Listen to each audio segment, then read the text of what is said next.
When I was a kid, my mother told me that I was a little piece of blue sky that came into this world because she and Dad loved me so much. It was only later that I realized that it wasn't exactly true. Most babies are coincidences. I mean, up in space you got all these souls flying around looking for bodies to live in. Then down here on Earth, two people have sex or whatever, and bam, coincidence. Sure, you hear all these stories about how everyone plans these perfect families.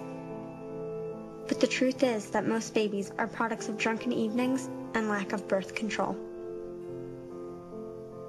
They're accidents. Only people who have trouble making babies actually plan for them.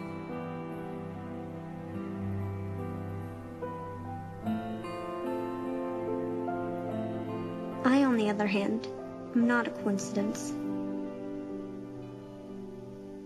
I was engineered, born for a particular reason. A scientist hooked up my mother's eggs and my father's sperm to make a specific combination of genes. He did it to save my sister's life.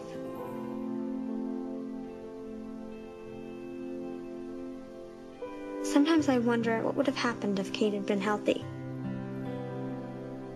I'd probably still be up in heaven or wherever, waiting to be attached to a body down here on Earth. But coincidence or not, I'm here.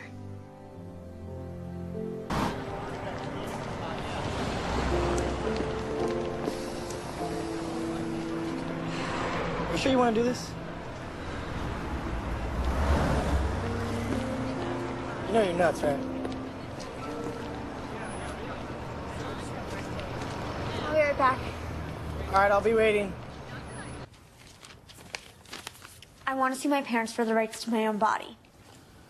Would you repeat that, please? I want to sue my parents for the rights to my own body. My sister has leukemia. They're trying to force me to give her my body parts. You're supposed to give her a kidney? She's been in renal failure for months now. Well, no one can force you to donate if you don't want to, can they? They think they can. I'm under 18. They're my legal guardians.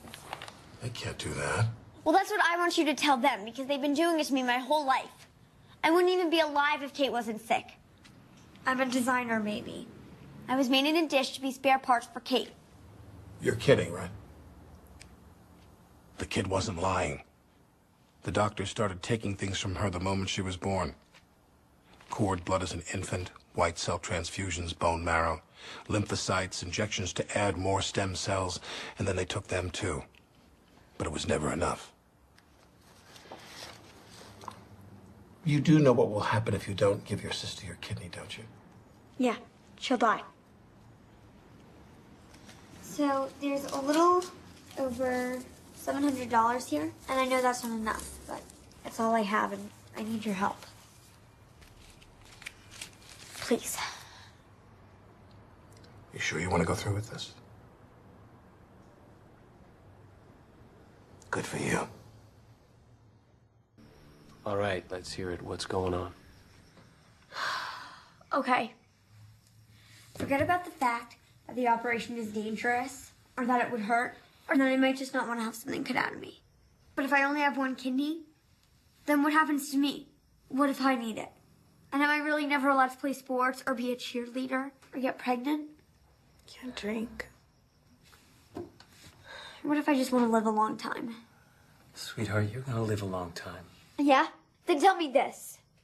What if the transplant doesn't work? What then? She's your sister. I know that, but I'm not like you, Mom. Okay, I see the other kids. I see what they do.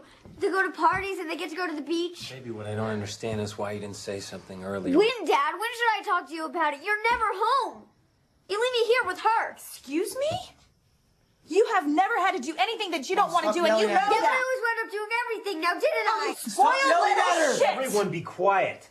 We said she gets a table, she gets the table. Go ahead. Remember how the doctor said if I did the operation, I would have to be careful for the rest of my life? But I don't want to be careful. Who wants to live like that? Anna, I'm important too, Mom. I'm important too. Let me go.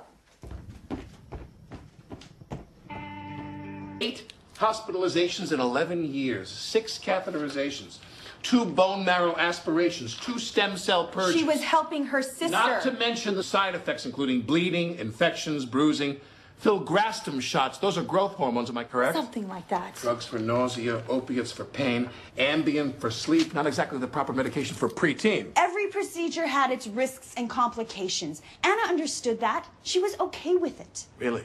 Yeah. At 5 years old. You're good. You're really good. You know, I've seen your commercials, right? I mean, who hasn't? And I always thought that you were some sort of headline-seeking hack, but you have real talent. You almost had me believing that you cared about Anna.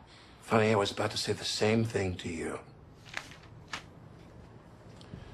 Mrs. Fitzgerald, did you ever say to yourself, maybe I'm wrong, maybe I took it a little too far? I'll see you in court.